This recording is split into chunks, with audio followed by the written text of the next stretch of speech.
اوجد قياس الزاويه الصغرى اذا كانت الساعه 34. الساعه ديت زي الدايره بالظبط، الدايره بتكون 360 درجه. 360 لو توزعوا على 12 فهتلاقي بين كل عدد والتاني هتلاقي فيه 30 درجه، 30 30 وهكذا. ولكن المشكله بتحصل في ايه؟ الساعه 4 ونص. طيب العقرب الاول هيكون على 4 والعقرب الثاني هيكون على 6، فهتلاقي ان هو فيه 30 و30، فالاجابه العاديه بتاعتك هتكون 60. ولكن ال 60 دي الحل التقليدي بتاعنا. ليه؟ ايه المشكله في كده؟ لان انت في قياس لازم تعرف كل لما عقرب الدقائق يتحرك عقرب الساعات يتحرك. يعني مثلا كانت الساعه 4 هنا كده، دي الساعه 4 اهي. طيب عقرب الدقائق اتحرك، يبدا عقرب الساعات يتحرك شويه صغيرين. طيب اتحرك تاني، مثلا جه هنا يبدا يتحرك اكتر. الفكره لو عقرب الدقائق عندي 30 فعقرب الساعات بيتحرك شويه، وليكن نص المسافه دول. يعني لو دي 30 هو هيتحرك 15 وعندك 30 فالاجابه 45. ولكن في قانون من غير ما تستخدم الطريقه العاميه. طيب ايه هو القانون؟ القانون بيقول لك انك بتضرب عدد الساعات وليكن هنسميها س، بنضربها في 30 وتطرح منهم عدد الدقائق سماها ق في 11 قسمه 2 او 5 ونص، يا اما 11 على 2 يا 5 ونص. طيب الساعات هنا كام؟ 4، يبقى 4 في 30 حط الصفر و3 في 4 ب 12 120. والدقائق عندك ب 30، 30 في 11 نحط الصفر وال3 في 11 ب 33 قسمة 2 165. لو انت طرحتهم هتلاقي الاجابة سالب 45، يعني 45 درجة. خلينا نوضح السؤال ده، سؤال مهم جدا جدا. بيقول لك 3 أس س ناقص 3 بيساوي 7 أس س ناقص 3. خلينا نجرب الإجابات. لو أنت حطيت مكان السين 3 يبقى 3 ناقص 3 صفر، يعني دي 3 أس صفر اللي هي بواحد. يعني نفس الكلام هنا 3 ناقص 3 صفر يعني 7 أس صفر برضه بواحد. يبقى دي الإجابة الصحيحة. ليه؟ لأن هو عايز الطرفين يساووا بعض. قارن بين القيمة الأولى 2 أس 44 والقيمة الثانية 8 أس 11. طيب هنخلي القيمة الأولى زي ما هي كده 2 أس 44. تعال القيمة الثانية، الثمانية ديت كلنا حافظين إن هي 2 أس 3 وفي كمان فوقها 11. لما تلاقي أسين فوق بعض بينهم قوس كده اضرب الثلاثة ضرب 11 33، يعني دي 2 أس 33. طيب بالله عليك 2 أس 44 ولا 2 أس 33؟ طبعا 2 أس 44 هي الأكبر. سؤال سهل وجه في اختبار قبل كده. بيقول لك عجله تدور 100 دوره في الثانيه، كم تدور في الدقيقه؟ طيب الدقيقه فيها كام ثانيه؟ فيها 60. كل اللي عليك انك تضرب ال 100 في 60. هنحط الثلاث اصفار والواحد في 6 ب6 يبقى الاجابه 6000. السؤال ده جه في اسئله قياس قبل كده. بيقول لك خالد يجري 600 متر في اليوم الاول و1000 متر في اليوم الثاني و1500 في اليوم الثالث على هذا النمط لمدة 5 أيام. قارن بين اليوم الخامس والقيمة اللي هي 2000. طيب هو في اليوم الأول جرى 600، اليوم الثاني 1000، اليوم الثالث 1500. طيب في اليوم الرابع واليوم الخامس كام؟ شوف النمط بيزيد كام. يعني أول مرة زاد 400، بعد كده زاد 500، يبقى أكيد بعد كده هيزيد 600. 600 زائد 1500 2100. برضه كده كده خلاص القيمة الأولى هي الأكبر، ولكن نجيب اليوم الخامس. اليوم الخامس هتزود 700 يبقى 2800. طبعا برضه القيمة الأولى هي الأكبر.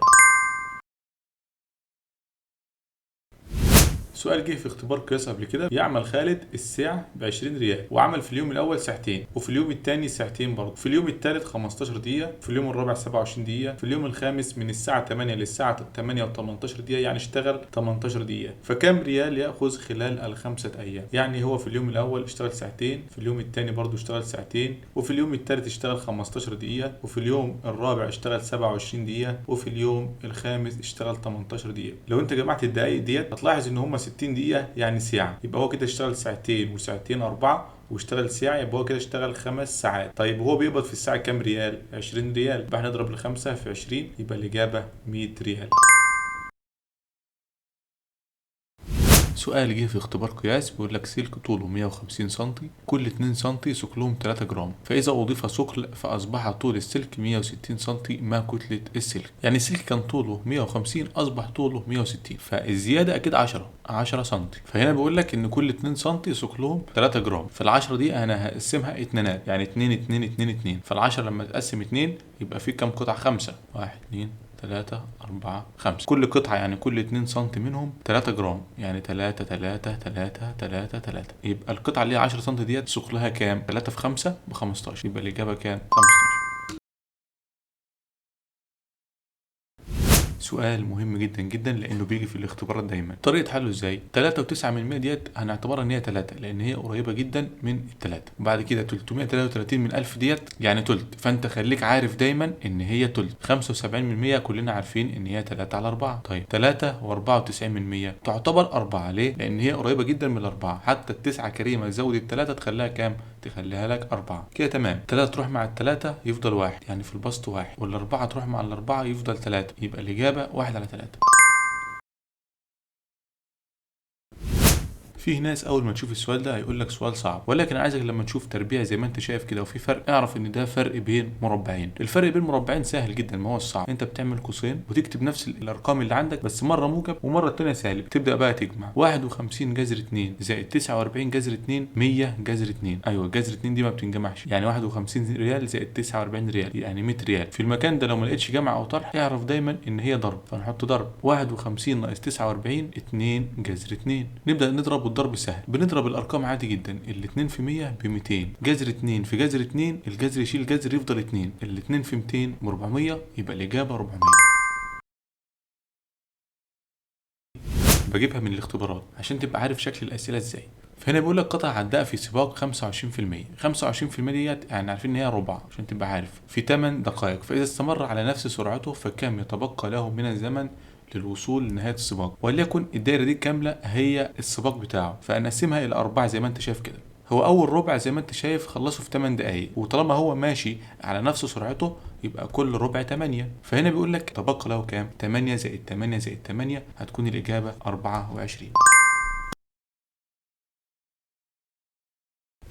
خلاص كده لا مفر من النسبة المئوية، بتيجي في كل اختبار، ودي جت في الاختبارات الأخيرة بيقول لك 36% من 75. كل اللي عليك إنك هتقسم على 100، والمين ديت هتحولها لضرب وتبدأ تبسط بقى اللي تحت مع اللي فوق عادي جدا. يعني مثلا 100 هنقسمها على 5 هيفضل فيها ال20، ال 75 على 5 يكون فيها ال 15. بسط تاني طول ما ينفع تبسيط بسط، أهم شيء عندك في التأسيس هو التبسيط. 15 قسمة 5 3، و20 قسمة 5 4. الأربعة ديت ممكن أبسطها مع 36، ممكن أقسم على الأربعة فيها الواحد، و36 قسمة 4 9. خلاص أنا كده مفضلش عندي غير التسعة ضرب 3، والتسعة ضرب 3 بكام؟ ب27.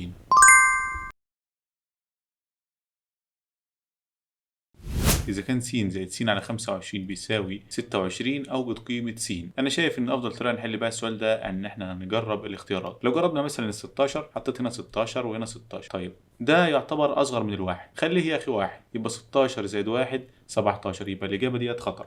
هنجرب 25، حط مكان السين هنا 25 وهنا 25، يبقى 25 زائد 25 على 25 ديت تعتبر واحد، يبقى 25 و1 26، فالسين 25. سؤال جه في اختبار قياس بيقول لك اذا كانت الفهم بيساوي 5 فاوجد مساحه المستطيل. يبقى انت المفروض تشيل كل فاء من دولت وتحط مكانها 5، يعني شيل دي ونحط مكانها 5 ودي مكانها 5. طب ايه العلاقه بين الاثنين والخمسه؟ العلاقه ضرب، يبقى العرض الاثنين في 5 ب10 والطول الثلاثه في 5 بكام؟ ب15، والمساحه بتضرب الطول في العرض، يعني تضرب ال 15 في 10. حط الصفر، الواحد في 15 ب15، فالاجابه هتكون 150.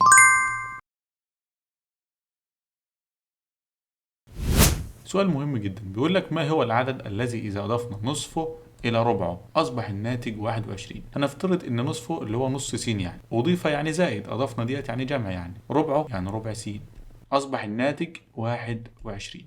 نبدأ نحل المعادلة دي. النص والربع يعني نص ريال وربع ريال يعني 3/4 ريال، يعني 3/4 س يساوي 21. 3/4 ضرب المفروض تروح الجهة التانية قسمة، يعني السين هتساوي 21 قسمة 3 على 4، ولكن أنا هخلي القسمة ضرب، وعشان أخلي القسمة ضرب لازم أنا أبدل الكسر ده، خلي البسط مقام والمقام بسط، يبقى خليه 4 على 3. أبدأ أبسط بقى، 3 قسمة 3 1، 21 قسمة 3 كام؟ 7. هنضرب الأربعة في 7 يبقى الإجابة 28.